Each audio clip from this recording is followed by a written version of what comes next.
আমার জানা মতে ইতিহাস দেখে আমি জানছি যে হচ্ছে মাত্র একজন জিএস নির্বাচিত হয়েছিলেন।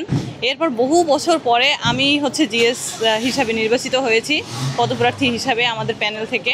তো এটা আমার খুবই আনন্দের একটা বিষয় যে হচ্ছে আমি ক্যাম্পাসের নারী শিক্ষার্থী সহ সকল শিক্ষার্থীদের রিপ্রেজেন্টেটিভ হিসাবে কাজ করতে চাই এবং ক্যাম্পাসের যে বেসিক বিষয়গুলো সেইগুলো থেকে শুরু করে ক্যাম্পাসের সকল যে সমস্যা সেগুলো দূর করার জন্য কাজ করতে চাই।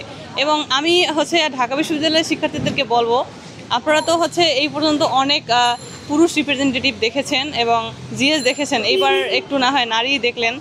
তো এটাই হচ্ছে আমার তাদের প্রতি রিকোয়েস্ট থাকবে।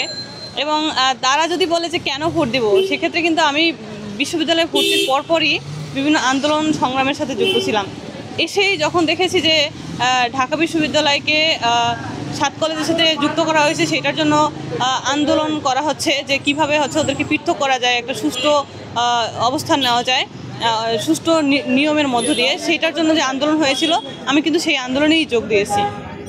এরপর থেকে যত আন্দোলন সংগ্রাম, এই যে নিরাপদ ক্যাম্পাসের আন্দোলন, তারপর হচ্ছে আপনার জুলাই আন্দোলন যদি আমি মোটা দাগে বলি, তারপর হচ্ছে আপনার পিএসসি সংস্কার আন্দোলন এবং স্টুডেন্টদের যে চাকরির ফি বাবদ যে একটা বড় ধরনের অ্যামাউন্ট নেওয়া হয় সেইটাকে কীভাবে কমিয়ে আনা যায়, এখন কিন্তু 200 টাকায় নিয়ে আসা হয়েছে। সেই আমাদের আন্দোলনের জন্যই কিন্তু সেটা সম্ভব হয়েছে। এবং আপনারা জুলাই আন্দোলনে তো নারীদের অবদান দেখছেনই। তো আমি মনে করি যে হচ্ছে নারীদের রিপ্রেজেন্টেটিভ হিসেবে একজন নারীকেই আসা উচিত। এবং আপনারা দেখছেন যে জুলাই আন্দোলনে নারীদের এত অবদান রাখা সত্ত্বেও প্রায়শই দেখা যায় যে একটা চিন্তা আছে যে নারীদেরকে সাইডলাইন করে দেওয়া, সেইটা যাতে না হয়। এবং ক্যাম্পাসের যে নিরাপত্তা, সেটা নিয়ে বহুবার আন্দোলন করা সত্ত্বেও আমরা কিন্তু নিরাপদ ক্যাম্পাস পাইনি।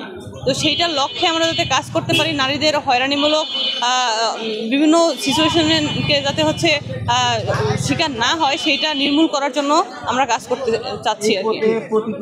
এই পদে আসলে আমি যখন থেকে ওই যে ছাত্রাধিকার পরিষদে যুক্ত, তখন থেকে বিভিন্ন কাজ করেছি। আমার প্যানেলে আমার পরিষদে যারা ছিল তারাই হচ্ছে আমাকে মোটিভেটেড করছে কাজ করার জন্য বিভিন্ন। সেইখান থেকেই আমার একটা উপরের দিকের পদে এসে ঢাকা বিশ্ববিদ্যালয়ের শিক্ষার্থীদেরকে প্রতিনিধিত্ব করার একটা ইচ্ছা ছিল, তারাই হচ্ছে মোটিভেশন দিয়েছে এবং আমি বিভিন্ন কাজের সাথে যুক্ত হয়েছি। যেমন যদি আপনারা দেখেন, এই ডাকসু নির্বাচন অনেক আগে থেকেই কিন্তু আমরা ক্যাম্পাসে কাজ শুরু করেছি। যেমন শিক্ষার্থীদের